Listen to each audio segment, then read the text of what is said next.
تمام دوستوں کو ثاقب کلیم کا پیار بھرا نمسکار اور آداب۔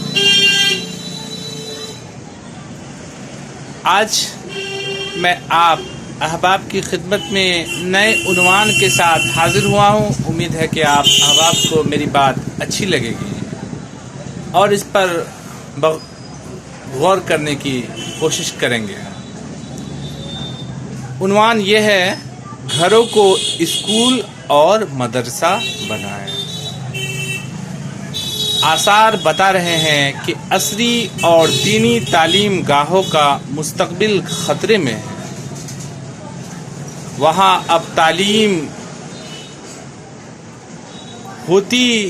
ہوگی یا صرف ایک رسم ادا ہوگی؟ سوال یہاں اٹھتا ہے کہ تعلیم بہت بڑی دولت ہے، اس لیے ہم سبوں کو تعلیم پر غور و خوض کرنے کی ضرورت ہے۔ وہاں اب اور ڈگریاں تقسیم ہوگی، یہ کچھ کہا نہیں جا سکتا۔ حکومت کی سرد مہری یہ بتا رہی ہے کہ ہمارا مستقبل بالکل خطرے میں ہے، اور یہ ایک ٹھوس پلاننگ کے ساتھ کا ہونا یہی اشارہ دے رہا ہے۔ ایسے میں ضرورت ہے کہ گھر میں قدیم تعلیمی نظام کو رواج دیا جائے۔ خاندان کے بچوں کی تعلیم کے لیے ٹیوٹرز اور اتالیق کو منتخب کیا جائے۔ گھر میں لائبریری اور کتب خانے قائم کیے جائیں۔ بچوں کی اپنی لائبریری ہو، اس کا بھی نظام بنایا جائے۔ زبان و بیان کو بہتر بنانے کی کوشش کی جائے۔ ادبی، علمی، دینی ماہنامے جاری کروائیں۔ اس سے یہ ہوگا کہ آپ اگر یہ کرواتے ہیں تو دینی جذبہ پیدا ہوگا، اچھے برے کی سمجھ آئے گی، اور قرآن کا بھی ایک آیت کا مفہوم ہے، جو پہلی آیت نزول ہوئے تھے ہمارے نبی صلی اللہ علیہ وسلم پر، تو اقرا پڑھیے، تو یعنی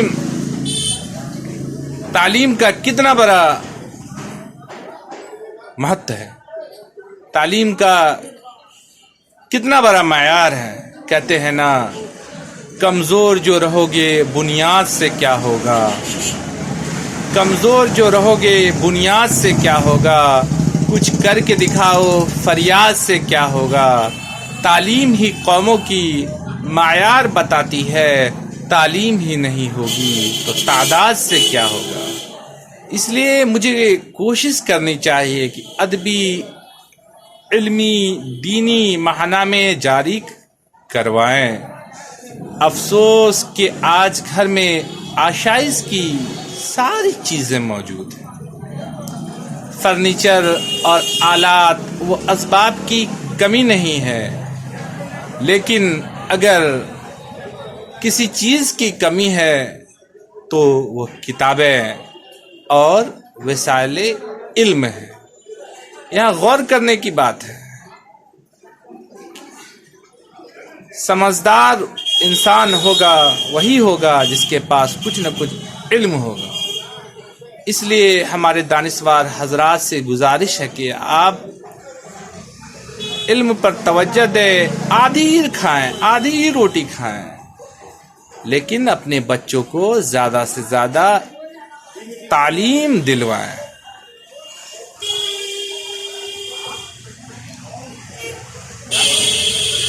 بعض گھروں میں، بلکہ اکثر گھروں میں تو مطالعہ کے لیے کوئی کتاب نہیں ہے۔ اب ضرورت ہے کہ ان حالات میں ہم اپنی اولاد کی تعلیم کے لیے خود انتظام کریں۔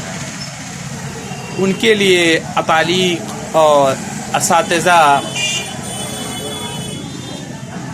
اب ہمیں گھروں کو اساتذہ کا انتظام کریں. ہمیں اپنے بجٹ کا زیادہ حصہ تعلیم و تربیت پر صرف کریں. اب ہمیں گھروں کو باقاعدہ تعلیم گاہ، تربیت گاہ بنانا پڑے گا اور حکمت عملی کے ساتھ اپنی نسل نو کی تربیت کرنی ہوگی. بھائی یہ ہماری ذمہ داری ہوتی ہے کہ ہم اپنے نونہالوں کو دینی تعلیم کے ساتھ عصری تعلیم ضرور دلوائیں. اس کی ذمہ داری ہم پر عائد ہوتی ہے.